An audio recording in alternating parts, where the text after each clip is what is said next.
Baiklah, Assalamualaikum warahmatullahi wabarakatuh. Kami dari kelompok 9 yang beranggotakan 3 orang, yaitu Magfirah Herman, Sugiawan, dan saya sendiri yaitu Nur Hikmah, akan membahas materi mengenai internet dan intranet. Langsung saja kita masuk ke dalam pembahasan. Yang pertama yaitu kemunculan internet. Yang kedua adalah internet pada saat ini. Yang ketiga adalah budaya internet. Dan yang keempat adalah tata tertib internet. Itu adalah bagian-bagian dari internet yang kali ini saya akan bahas. Pertama adalah kemunculan internet. Internet itu tidak asing lagi ketika berbicara tentang internet. Bahkan kalau kita berbicara tentang internet, kita langsung berpikiran kepada telepon, laptop, dan lain-lain sebagainya. Nah, internet itu bahkan digunakan oleh seluruh orang yang mempunyai Android pada saat ini, baik anak-anak, ibu-ibu, bahkan ada yang sampai lansia. Nah, tapi jangan sampai kita hanya pintar menggunakan internet, tetapi kita tidak tahu apa sebenarnya itu internet. Internet itu adalah suatu jaringan komunikasi yang menghubungkan satu media elektronik dengan media yang lainnya. Artinya, ketika misalnya satu komputer dengan komputer lain itu saling berhubungan. Nah, yang menghubungkan itu sehingga yang satu itu dapat mengakses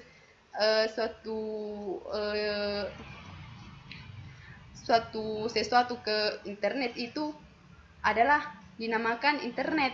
Yang menghubungkan itu adalah internet ketika dia bisa mengakses sesuatu.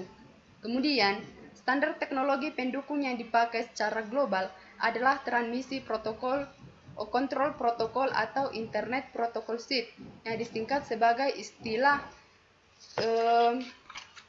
TCP/IP. Tapi TCP/IP itu adalah protokol pertukaran paket atau biasa disingkat dalam istilah asingnya yaitu Switching Communication Protocol yang biasa digunakan untuk miliaran orang di muka bumi ini. Sementara itu ada yang namanya interworking, yang berarti cara atau prosesnya yang dapat menghubungkan rangkaian internet beserta beberapa aturan yang telah disebutkan sebelumnya. Kemudian kita masuk ke tahun kemunculan internet. Yang pertama adalah tahun 1960-an. Di tahun itu merupakan awal kemunculan internet, di mana itu ditemukan oleh Departemen Pertahanan Amerika Serikat lewat Advanced Research Project Agency yang disingkat dengan ARPA, yang disingkat dengan ARPA, yaitu merintis suatu sistem jaringan bernama ARPANET. ARPANET itu adalah asal mulanya sebelum terbentuk teknologi internet. Kemudian pada tahun 1980-an barulah internet itu mulai dipakai di kalangan terbatas dan menjalankan fungsinya. Artinya pada saat itu orang bisa memakai internet, tetapi hanya terbatas. Itu pun hanya dilakukan di Amerika Serikat, di kampus-kampus yang terpopuler pada saat itu. Kemudian pada tahun 1990-an, ARPANET itu kemudian diturunkan. Mengapa diturunkan? Karena protokol standar TCP/IP sendiri mulai dipublikasikan ke publik di tahun 1982.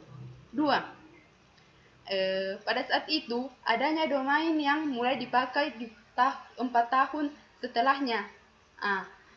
Pada saat itu, lalu National Censorship atau biasa disebut dengan NCPNet didirikan dan mulai dikembangkan di tahun 1986 terkait di Amerika Serikat.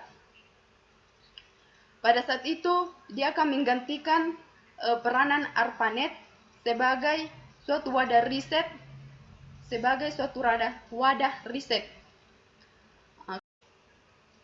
ARPANET kemudian diturunkan pada tahun 1990-an. Namun, memang internet hasil pengembangannya itu sendiri tetap berkembang. Terus berkembang hingga saat ini. Tapi bukan berarti ARPANET itu diturunkan langsung merosot, karena pada saat itu informasi yang dimiliki lewat internet itu cuma informasi yang berbasis teks. Dan pada tahun 1990-an, layanan sejenis berbasis tampilan grafis yang dikenal sebagai World Wide Web atau biasa disingkat dengan WWW mulai dikembangkan lagi oleh CERN di tahun 1993, yang mana itu CERN adalah suatu organisasi gabungan negara Eropa yang memiliki teknologi nuklir. Kemudian di tahun 1994, internet mulai masuk di negara Indonesia. Kemudian internet pada saat ini. Internet pada saat ini, yang pertama saya akan bahas mengenai tentang media akses. Dial-up. Memang media ini masih ada dan masih bisa digunakan saat ini. Bahkan para penyedia jasa internet masih tetap menjual layanan tersebut. Namun, perlahan pasti media-media akses lainnya yang menjanjikan kualitas dan harga yang kompetitif membuat dial-up mungkin menjadi pilihan terakhir jika kita akan melakukan koneksi ke internet. Artinya seperti ini. Ketika kita hanya menggunakan satu layanan media akses, otomatis kita ketinggalan media akses yang lain, karena para pelanggan korporasi media dedicated license lain ataupun wireless menjadi yang paling banyak dipilih. Itu adalah salah satu wireless yang menjadi paling banyak dipilih oleh perkantoran, karena itu cara menghubungkan internet itu sangat cepat. Kemudian social networking. Sampai saat ini Yahoo Messenger masih merupakan media chatting yang paling diminati. Facebook merupakan salah satu fenomena social networking yang diminati oleh berbagai lapisan masyarakat. Pelajar, mahasiswa, ibu-ibu rumah tangga, kalangan yang menggunakan Facebook dan dapat terus saling berhubungan dengan yang lain. Artinya, ketika hanya sebatas ini yang kita tahu, otomatis ke depannya kita akan susah untuk berkomunikasi, mendapatkan teman yang baru, karena semakin tahun ke tahun itu media sosial itu semakin canggih. Contohnya seperti ini, kita dari kedua sosial tersebut jarang orang yang menggunakan. Yang sekarang banyak diminati orang adalah seperti WA, Instagram, dan masih banyak lainnya. Kemudian terminal OS. Saya akan membahas mengenai tentang terminal OS. Ketika harga laptop mulai turun dan semakin terjangkau, lalu muncullah satu tren baru dalam kehidupan masyarakat, di mana kafe-kafe dan tempat-tempat umum menyediakan hotspot Wi-Fi bagi para pengunjungnya. Sungguh sangat biasa melihatnya pengunjung kafe yang asik mencengkram dengan laptopnya. Namun tren tersebut tidak bertahan lama, karena laptop masih terlalu besar untuk dibawa kemana-mana, walaupun saat itu masih ada netbook atau laptop yang lebih ukurannya kecil, juga tersedia dengan harga yang terjangkau, dan akhirnya mereka lebih memilih terminal yang kecil dan bisa dibawa kemanapun tanpa membuatnya dia ribet. Itu adalah salah satu smartphone. Dimanapun kita berada, yang penting ada terhubung ke internet, itu gampang sekali untuk mengakses sebuah apa yang kita akan mau cari. Kemudian budaya internet. Jumlah pengguna internet yang besar dan semakin berkembang telah mewujudkan budaya internet. Internet juga mempunyai pengaruh yang besar atas ilmu. yang materi sebelumnya sudah dibawakan oleh Saudari Nur Hikmah. Baik, langsung saja kita masuk pada materi isu moral dan undang-undang. Isu moral dan undang-undang. Terdapat kebimbangan masyarakat tentang internet yang berpuncak pada beberapa bahan kontroversi di dalamnya. Pelanggaran hak cipta, pornografi, pencurian identitas, dan pernyataan kebencian atau hate speech adalah biasa dan sulit dijaga hingga tahun 2007. Menurut data di sini, Indonesia masih belum memiliki cyber law. Padahal draft akademis RUU Cyber Law sudah dibahas sejak tahun 2000 oleh Ditjen Polres dan Derpenda. Undang-undang yang masih ada kaitannya dengan teknologi informasi dan telekomunikasi adalah Undang-Undang Telekomunikasi tahun 1999. Kemudian internet juga disalahkan oleh sebagian orang karena dianggap menjadi sebab kematian warga negara Amerika, yaitu Brandon Vedas, meninggal dunia akibat narkotik yang melampaui batas dengan semangat dari teman-temannya di internet melalui chat. Kalau di sini mengatakan itu chat ARC-nya. Kemudian yang Sean Woolley bunuh diri karena ketagihan dengan permainan online EverQuest. Kemudian Brandes dibunuh dan dimakan oleh Armin Meiwes setelah menjawab iklan dari internet. Baik, selanjutnya kita masuk pada tata tertib internet.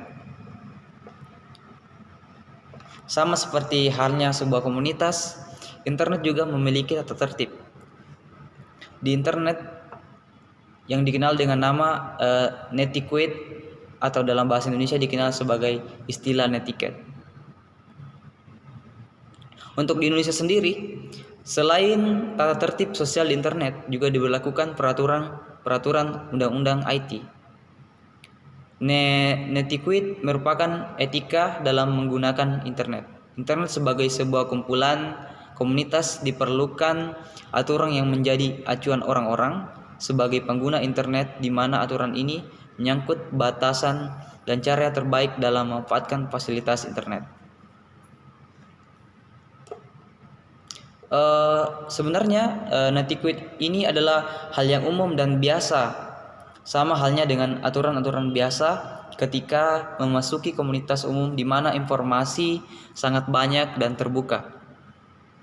Beberapa aturan yang ada pada netiquette ini adalah: pertama, amankan dulu identitas Anda. Maksudnya adalah amankan semua properti Anda. Misalnya dapat dimulai dari mengamankan komputer Anda dengan memasang antivirus misalnya, kemudian atau personal firewall. Kemudian selanjutnya, jangan terlalu mudah percaya dengan iming-iming di internet, sehingga Anda dengan mudah mengunggah identitas Anda mungkin ke suatu website atau ke suatu aplikasi tertentu yang tiba-tiba Anda disuruh install misalnya. Kemudian di aplikasi tersebut Anda disuruh meminta identitas lengkap Anda. Misalnya Anda disuruh mengisi password Facebook, kemudian email dan passwordnya, dan beberapa aktivitas Anda yang penting bagi Anda, tapi Anda tidak sadar karena itu adalah bagian dari social engineering. Kemudian dan yang paling utama itu adalah hargai pengguna lain di internet. Caranya sederhana, yaitu jangan biasakan menggunakan informasi secara sembarangan. Misalnya plagiat, copy paste begitu. Kemudian jangan berusaha untuk mengambil keuntungan ilegal dari internet. Misalkan melakukan kejahatan pencurian nomor kartu kredit. Nah, ini carding ini namanya.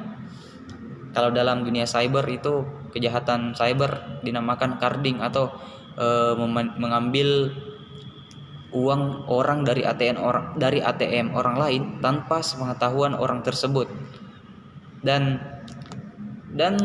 kabar baiknya, ketika uang orang lain tersebut berhasil diambil oleh orang-orang yang tidak bertanggung jawab atau biasa disebut hacker, uang tersebut secara otomatis akan diganti oleh bank.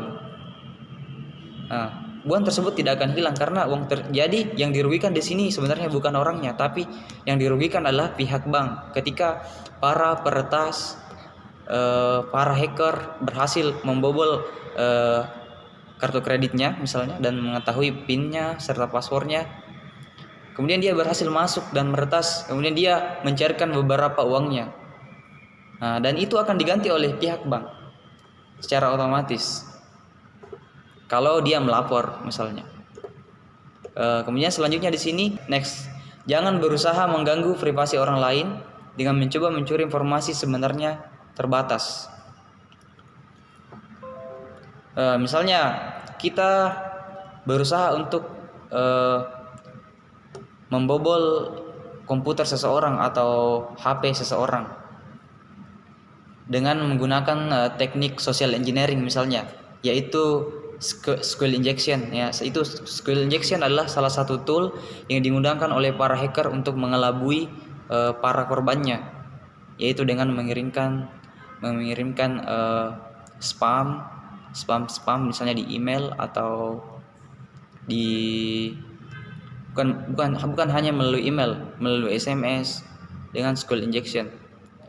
Dan teknik SQL injection juga bisa membobol suatu database dengan mudah, dan data dari database tersebut disalahgunakan oleh para hacker tersebut.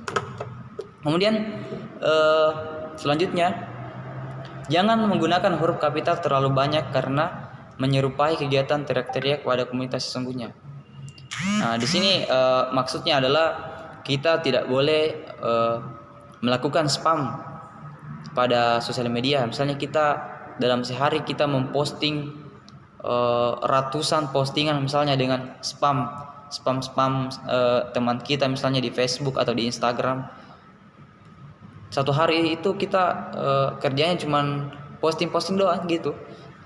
Kerjanya cuma posting status yang gak jelas. Nah, itu namanya masuk dalam kategori spamming. Kita bisa dilaporin kalau gitu. Dilaporin sama teman kita yang di dalam karena ketidaknyamanannya sudah diganggu. Kemudian selanjutnya, jangan flaming, memanas-manasi, trolling atau keluar dari topik pembicaraan ataupun junking atau dalam artian memasang post yang tidak berguna saat berforum. Mungkin kalau pada bagian itu Anda semua sudah pahami. Masuk pada materi selanjutnya yaitu akses internet. Negara dengan akses internet yang terbaik termasuk Korea Selatan, yaitu 50% daripada penduduknya mempunyai akses jalur lebar, broadband, dan kemudian Swedia terdapat dua bentuk akses internet yang umum, yaitu dial-up dan jalur lebar. Di Indonesia, seperti negara berkembang di mana akses internet dan penetrasi PC sudah cukup tinggi dengan didukungnya internet murah dan netbook murah, hanya saja di Indonesia operator kurang adil dalam menentukan harga, dan bahkan ada salah satu operator yang membuat jebakan agar pengguna internet tersebut membayar lebih mahal. Kemudian lainnya sekitar itu 42% dari akses internet melalui fasilitas publik internet akses seperti warnet, cybercafe, hotspot, dan lain-lain. Tempat umum lainnya yang sering dipakai untuk akses internet adalah di kampus dan di kantor. Di samping menggunakan PC, personal computer, kita juga dapat mengakses internet melalui handphone menggunakan fasilitas yang disebut GPRS, General Packet Radio Service. GPRS merupakan salah satu standar komunitas wireless atau dalam artian nirkabel yang memiliki kecepatan koneksi 115 kbps dan mendukung aplikasi yang lebih luas, grafis, dan multimedia. Teknologi GPRS dapat diakses yang mendukung fasilitas tersebut. Pengaturannya GPRS pada ponsel tergantung dari operator yang digunakan. Kemudian biaya akses internet dihitung melalui besarnya kapasitas per kilobyte yang diunduh. Kemudian kita masuk pada penggunaan internet di tempat umum. Internet juga semakin banyak digunakan di tempat umum. Beberapa tempat umum yang menyediakan layanan internet seperti toko-toko atau kampus-kampus, juga hotel-hotel yang menyediakan akses wifi atau dalam artian hotspot, biasa disebut hotspot. Pengguna hanya perlu menyewa menggunakan komputer atau menyediakan akses wifi atau hotspot.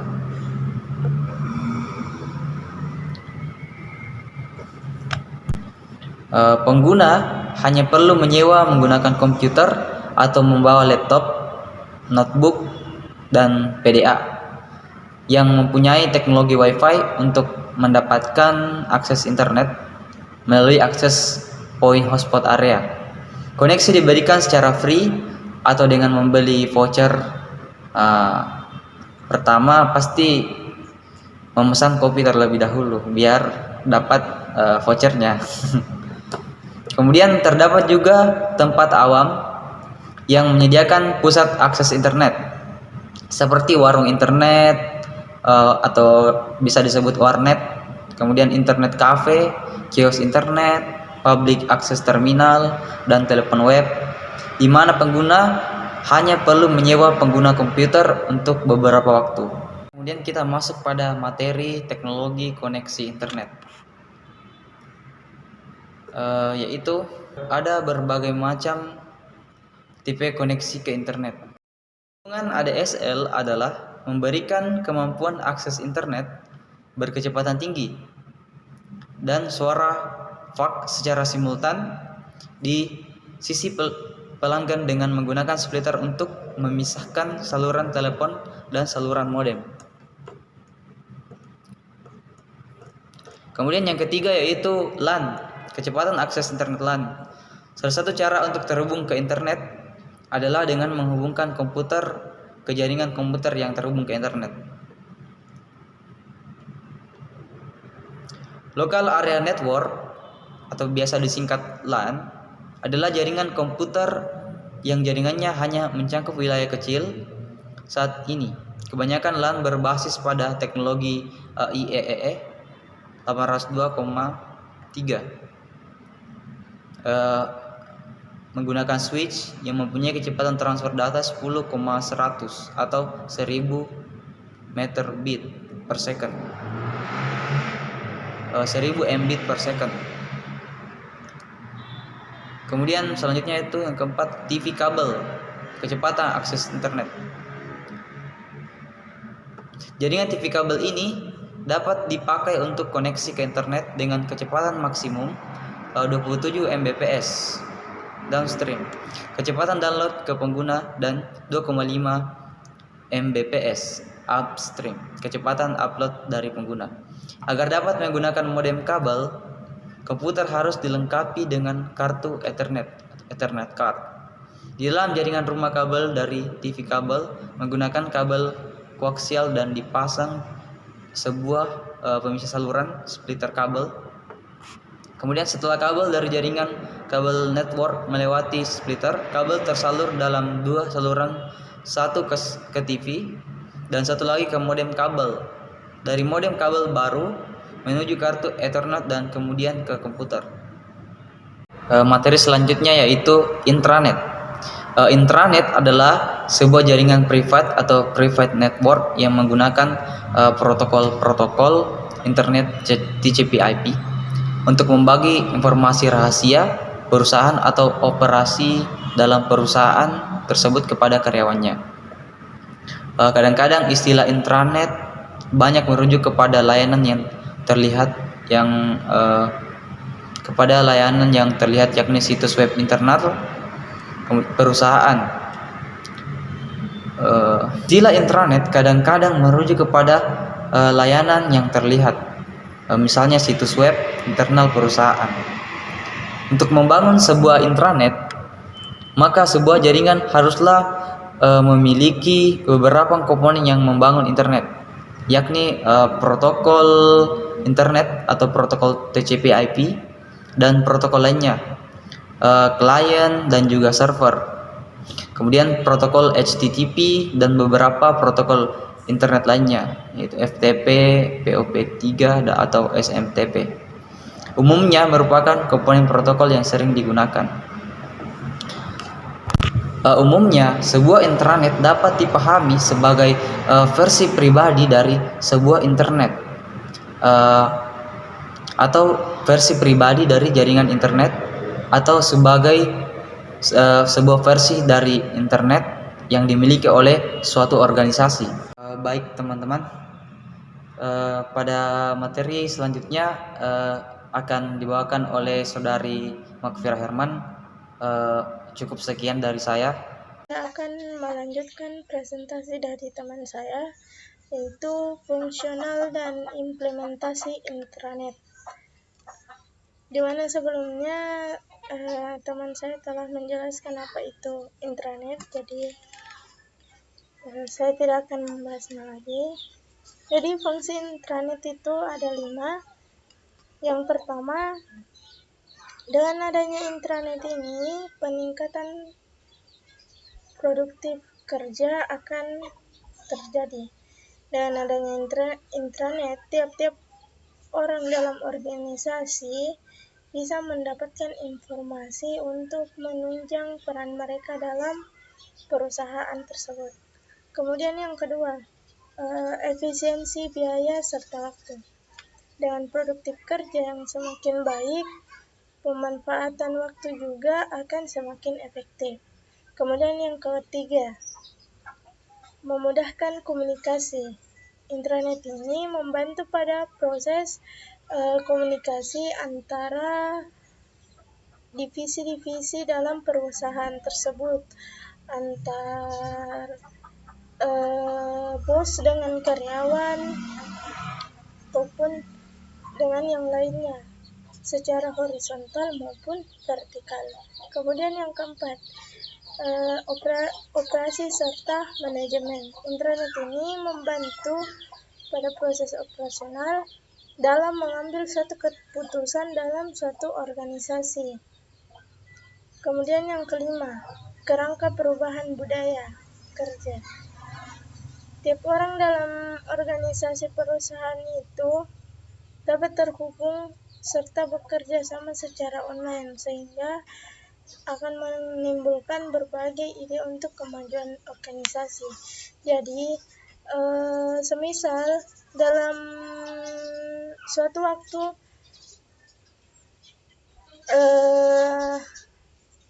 dalam suatu perusahaan ini sedang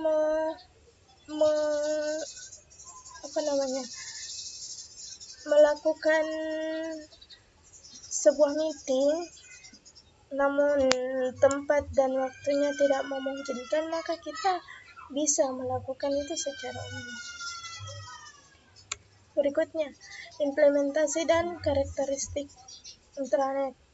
Implementasi intranet di sini ada 4, yaitu jadwal perorangan dan kelompok.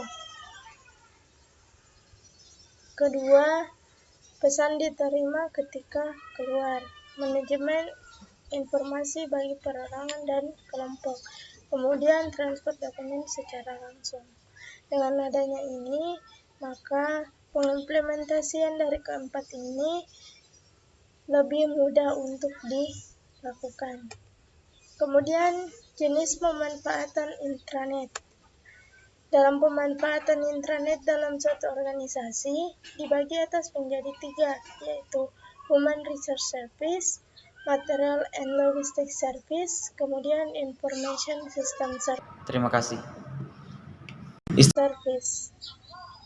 Human Resource Service ini adalah model organisasi yang menyajikan informasi-informasi seperti manual bekerja, buletin board perusahaan, recording pekerja, newsletter, dan informasi-informasi lainnya.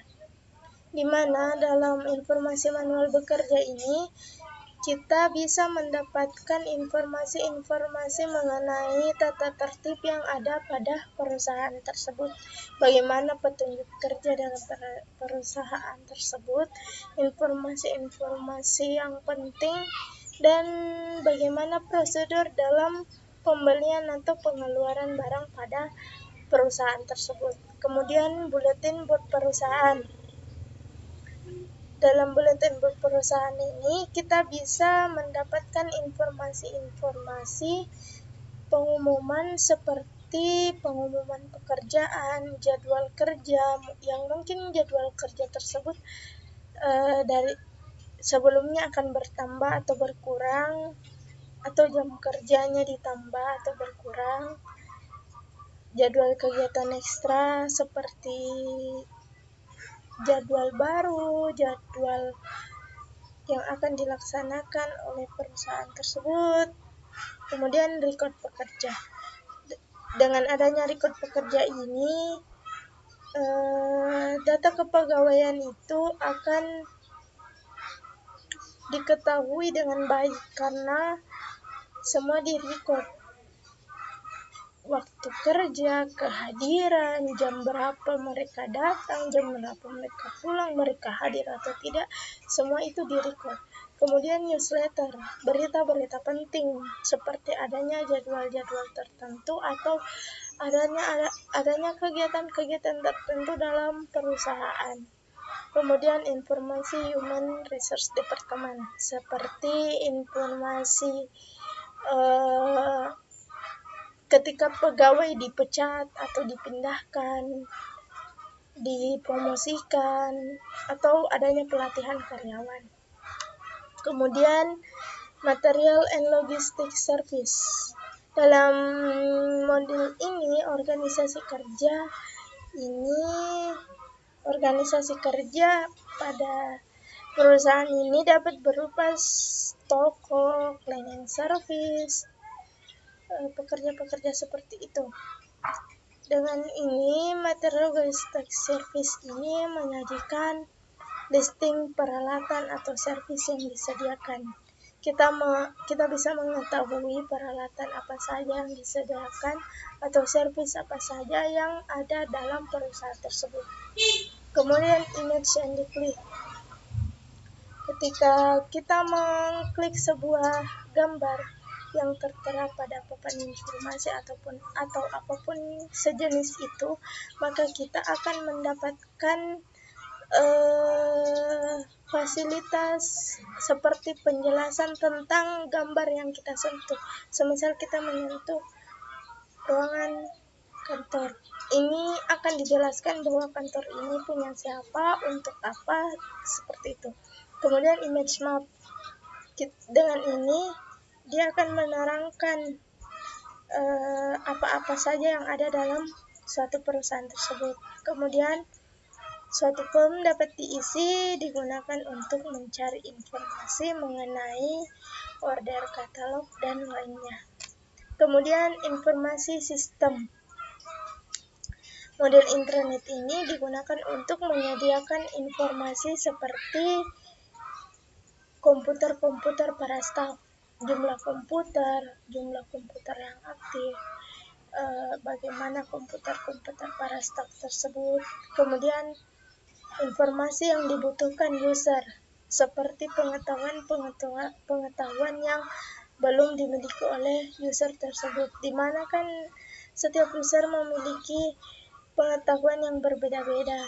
Jadi dengan adanya ini, informasi yang tidak diketahui bisa diketahui. Kemudian semua data dokumen yang berbentuk file Word, processing, species, grafik dapat digunakan bersama-sama dengan memanfaatkan aplikasi yang berbasis web.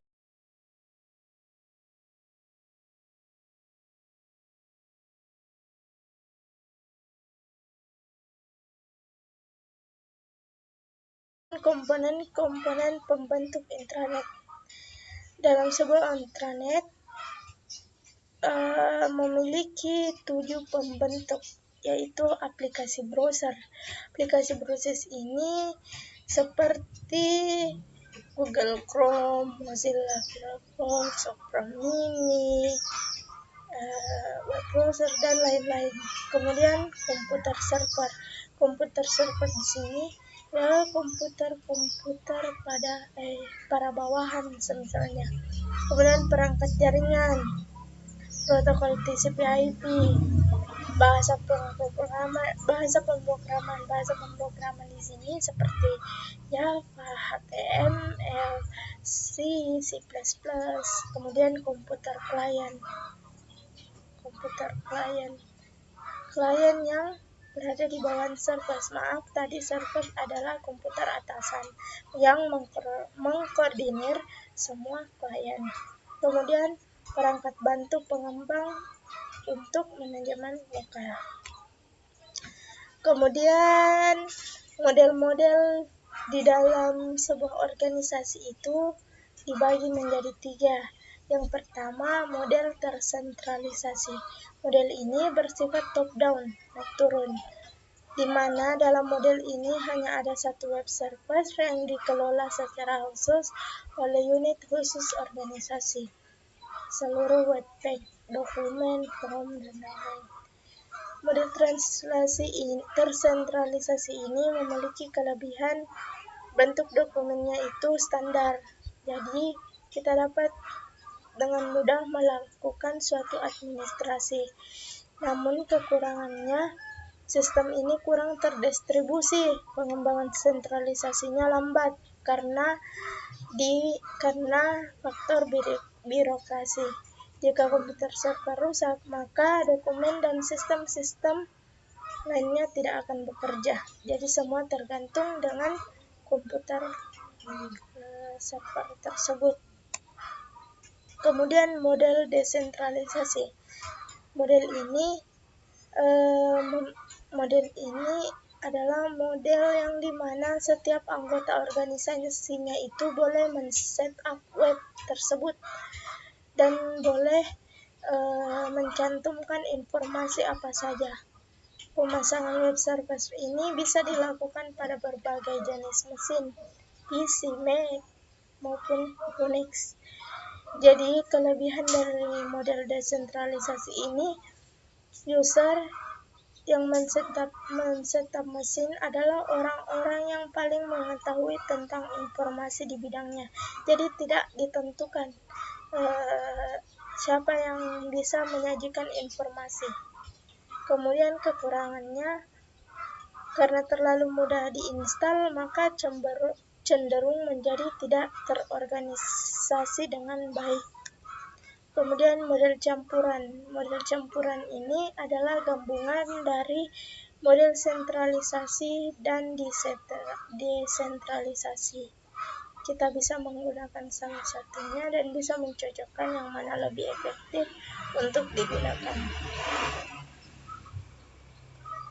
Oke, itu saja penjelasan dari presentasi kelompok kami. Lebih dan kurangnya mohon dimaafkan. Wassalamualaikum warahmatullahi wabarakatuh.